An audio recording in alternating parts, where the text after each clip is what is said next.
Assalamualaikum warahmatullahi wabarakatuh. Anak-anak, hari ini kita bertemu lagi dengan pembelajaran jarak jauh, yaitu materi agama Islam tentang menghiasi pribadi dengan berbaik sangka dan beramal soleh. Semoga kalian semua dalam lindungan Allah, dan jangan lupa untuk melaksanakan ibadah sholat, karena hanya ibadah itu yang bisa menolong kamu nanti di akhir zaman. Baiklah anak-anak, tentang menghiasi pribadi dengan berbaik sangka dan beramal saleh ini berdasarkan dalil nakli, yaitu surat Al-Asr ayat 2-3. Bismillahirrahmanirrahim. Innal insana lafi khusrin. Sesungguhnya manusia itu benar-benar dalam kerugian. Ini Allah sudah mengatakan atau berfirman bahwa semua manusia itu sesungguhnya berada dalam kerugian. Terus bagaimana? Illalladzina amanu wa amilus solihati wa tawassaw bil haq wa tawassaw bis sabr. Kecuali, jadi semuanya itu dalam kerugian, tapi kecuali orang-orang yang beriman dan mengerjakan amal saleh dan nasihat menasihati supaya mentaati kebenaran, dan nasihat menasihati supaya menetapi kesabaran. Seperti ini anak-anak. Saat ini negara kita, bahkan dunia, sedang dilanda wabah, yaitu sedang dilanda musibah atau kesulitan. Maka dengan itu kita harus tetap sabar menerima hal itu dan menjaga diri kita masing-masing agar terhindar dari wabah atau musibah tersebut. Kemudian dalil yang kedua yaitu surat An-Nahl ayat 97. Bismillahirrahmanirrahim. Man amila sholihan min dzakarin aw untha wa huwa mu'minun falanuhyiyannahu hayawatan thayyibatan wa lanajziyannahum ajrahum bi ahsani ma kanu ya'malun. Barang siapa yang mengerjakan amal soleh, baik laki-laki maupun perempuan, dalam keadaan beriman, maka sesungguhnya akan kami berikan kepadanya kehidupan yang baik, dan sesungguhnya akan kami beri batasan kepada mereka dengan pahala yang lebih baik dari apa yang telah mereka kerjakan. Seperti ini anak-anak.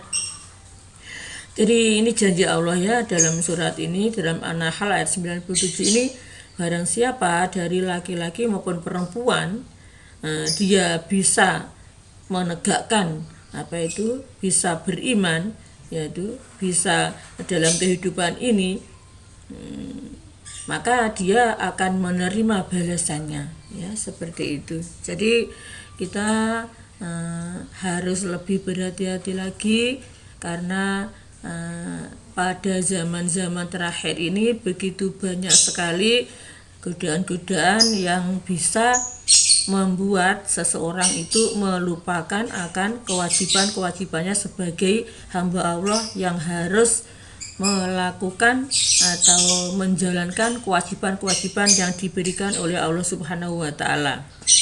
Karena Allah sudah memberi kepada umat manusia tersebut semua kebutuhan yang dibutuhkan untuk menghadapi kehidupan ini. Tetapi di samping itu Allah juga mengharap atau memberi perintah kepada umat manusia agar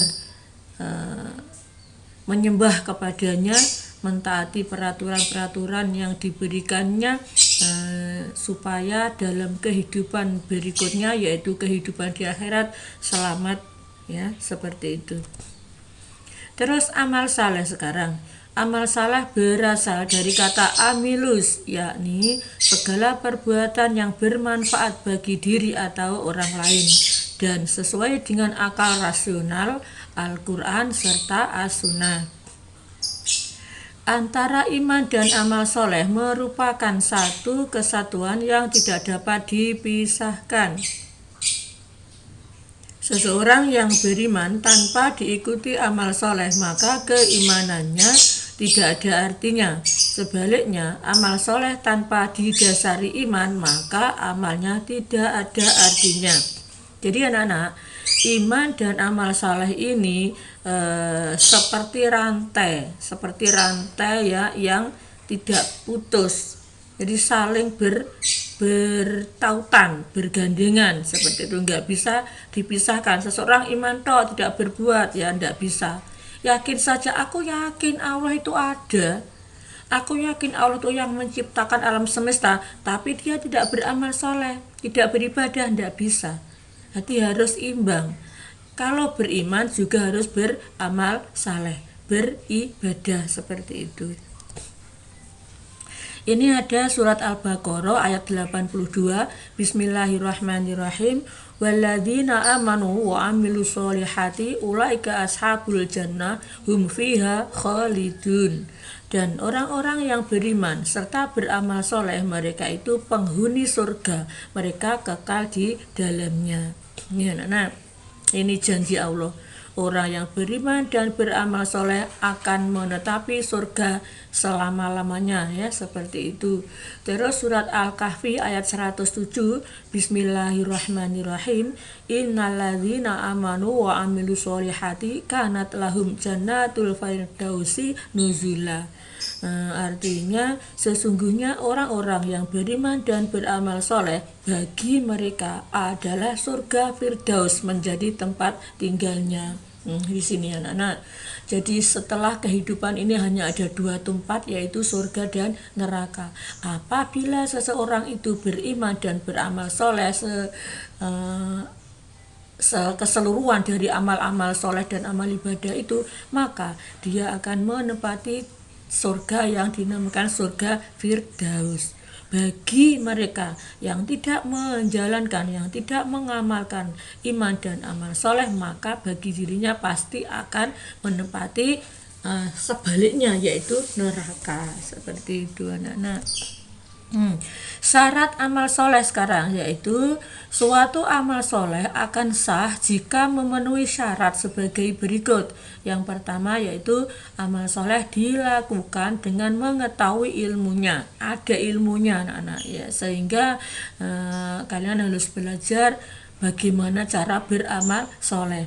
Contoh amal soleh tentang menghidupi atau yaitu bagaimana cara menghadapi seseorang, ya. Misalkan contoh, ketika kita bertemu orang, hendaknya kita tersenyum, minimal tersenyum, itu sudah merupakan amal soleh.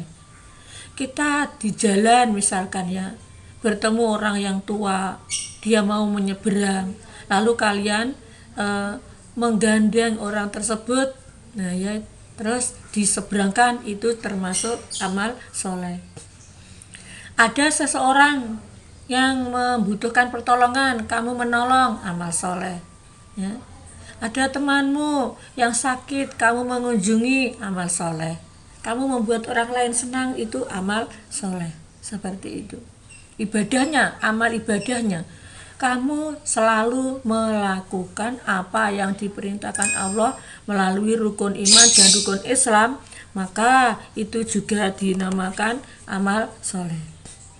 Yang kedua, amal soleh dilakukan dengan niat yang ikhlas karena Allah Ta'ala, tidak mengharap apapun. Berbuat yang baik itu hanya disandarkan kepada Allah Subhanahu wa Ta'ala. Yang ketiga, amal soleh dilakukan sesuai petunjuk Al-Quran dan hadis. Nih, tadi ada ilmunya tadi anak-anak, ya, seperti itu. Sekarang macam-macam amal soleh. Satu, amal soleh terhadap Allah Subhanahu wa Ta'ala, yaitu menjalankan perintah Allah Subhanahu wa Ta'ala dan meninggalkan larangannya. Yang kedua, amal soleh terhadap manusia, yaitu menjalankan hak dan kewajiban terhadap sesama manusia. Amal soleh terhadap lingkungan alam, yaitu menjaga kelestarian alam. Ini dah ya anak-anak. Sekarang manfaat beramal soleh. Manfaatnya yang pertama, diberi ampunan dan pahala yang besar oleh Allah Subhanahu wa Ta'ala. Ini kalimat tersebut berdasar surat Al-Maidah ayat 9. Yang kedua, diberi tambahan petunjuk. Arti ayat ini berdasarkan surat Maryam ayat 76. Yang ketiga, diberi kehidupan yang baik dan layak. Arti ayat tersebut berdasarkan surat Al-Anfal ayat 97. Yang keempat, dihapuskan dosa-dosanya, yaitu berdasarkan surat Al-Ankabut ayat 7. Yang kelima, dijauhkan dari kerugian dunia dan akhirat, yaitu berdasar surat Al-Asr ayat 2-3. Itu manfaatnya. Baiklah anak ini, coba perhatikan, ini ada beberapa gambar berbaik sangka yaitu. Nah ini berbaik sangka atau husnudzon adalah sikap mental yang senantiasa memandang diri sendiri, orang lain atau Allah Subhanahu wa Ta'ala dengan pikiran atau sangkaan yang baik dan positif. Ya. Jadi jangan sampai kalian menyangka seseorang dengan pikiran yang negatif. Itu tidak diperbolehkan oleh agama Islam, karena di sini jelas sekali bahwasannya berbaik sangka itu, husnudzon itu, berbuat baik itu akan menimbulkan pada diri seseorang dan orang lain itu yang positif ya, yang positif. Seperti itu anak-anak. Oke, macam-macam berbaik sangka, yaitu berbaik sangka kepada Allah Subhanahu wa Ta'ala. Bagaimana? Orang yang berbaik sangka kepada Allah akan senantiasa bersyukur apabila mendapatkan kenikmatan dan bersabar atas semua cobaan. Ini. Yang kedua, berbaik sangka kepada diri sendiri itu bagaimana? Seseorang yang berbaik sangka kepada diri sendiri akan memiliki sikap percaya diri, optimis, dan bekerja keras. Sebaliknya, orang yang berburuk sangka akan merasa pesimis dan malas berusaha. Yang ketiga, berbaik sangka kepada orang lain bagaimana? Berbaik sangka pada orang lain ini akan menumbuhkan keharmonisan dalam kehidupan masyarakat. Sikap buruk sangka hanya akan menimbulkan perpecahan dan konflik. Nah ini ya, anak-anak, seperti itu. Oke, manfaat baik sangka yang pertama, hidup menjadi tenang dan optimis. Ya. Yang kedua, yakin bahwa terhadap hikmah di balik segala penderitaan dan kegagalan. Yang ketiga, membentuk pribadi yang tangguh. Yang keempat, menjadikan seseorang teguh pendirian sebab tidak mudah menerima pengaruh buruk dari orang lain. Yang kelima, menjadikan seseorang kreatif. Yang keenam, menyebabkan seseorang tidak mudah putus asa. Kemudian yang ketujuh yaitu hubungan persahabatan dan persaudaraan menjadi lebih baik. Dan yang kedelapan, terhindar dari penyesalan dalam hubungan dengan sesama. Yang kesembilan, selalu senang dan bahagia atas kebahagiaan orang lain. Ini manfaatnya banyak sekali ya anak-anak ya. Kamu renungkan, kamu baca, diulangi lagi nanti ya. Kemudian anak-anak, di sini ada 5 soal dikerjakan ya. Jika soal itu lebih dari 5 itu tidak apa-apa, untuk membuat kalian belajarnya lebih lama lagi, sehingga tidak harus soalnya banyak, jangan, itu akan menolong kamu sendiri. Karena soal 5 ini, kalau ini 5 ya, kalau lebih dari 5 itu akan membuat kalian menjadi lebih berpikir lagi ya. Jangan sampai terima soal dari guru lalu kamu tidak suka ya, seperti itu, tidak bisa, itu jangan begitu, karena doa guru-gurumu ya, ustadzahmu, kemudian doa orang tuamu itu akan menjadikan kamu mendapatkan berkah ya dari mereka itu, lalu akan menolong kamu nanti dalam kehidupan yang akan mendatang. Seperti itu anak-anak ya, pesan saya Semoga kalian semua diberi kesehatan, keselamatan, dan dimudahkan segala urusan, diangkat derajatnya oleh Allah Subhanahu wa Ta'ala. Saya akhiri pertemuan hari ini. Wassalamualaikum warahmatullahi wabarakatuh.